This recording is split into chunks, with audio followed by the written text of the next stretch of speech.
नमस्ते दोस्तों। क्या आप जानते हैं कि जब हम भारत की आबादी की बात करते हैं तो अक्सर हमारे मन में कई तरह के सवाल और कुछ अनसुनी बातें आने लगती हैं।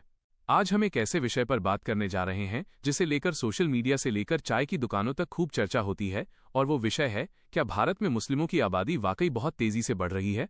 इस बात को समझने के लिए हमें आंकड़ों की गहराई में जाना होगा, न कि सिर्फ सुनी सुनाई बातों पर यकीन करना होगा।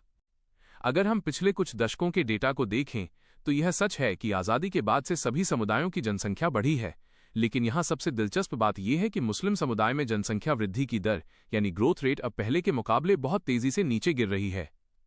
एक्सपर्ट्स बताते हैं कि भारत में अब हर समुदाय के लोग छोटे परिवार के महत्व को समझने लगे हैं।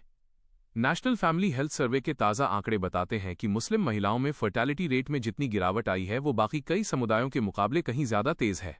इसका मतलब ये है कि शिक्षा और जागरूकता की वजह से अब वहां भी परिवारों का साइज छोटा हो रहा है। अक्सर लोग सोचते हैं कि ये सिर्फ धर्म से जुड़ा मामला है, लेकिन असल में जनसंख्या का बढ़ना या कम होना गरीबी, शिक्षा और स्वास्थ्य सुविधाओं पर ज्यादा निर्भर करता है। जिन इलाकों में शिक्षा का स्तर बेहतर हुआ है वहां आबादी अपने आप कंट्रोल होने लगी है। इसलिए ये कहना कि एक खास समुदाय की आबादी असंतुलित तरीके से बढ़ रही है, डेटा के हिसाब से पूरी तरह सही नहीं बैठता। भारत एक ऐसे दौर में है जहां धीरे धीरे सभी धर्मों का ग्रोथ रेट एक जैसे स्तर पर आने की ओर बढ़ रहा है, जिसे डेमोग्राफिक ट्रांजिशन कहा जाता है। उम्मीद है कि आज की इस बातचीत से आपको इस मुद्दे पर एक नया और सही नजरिया मिला होगा।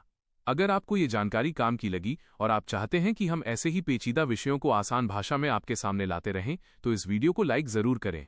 अपने दोस्तों के साथ इसे शेयर करें ताकि सही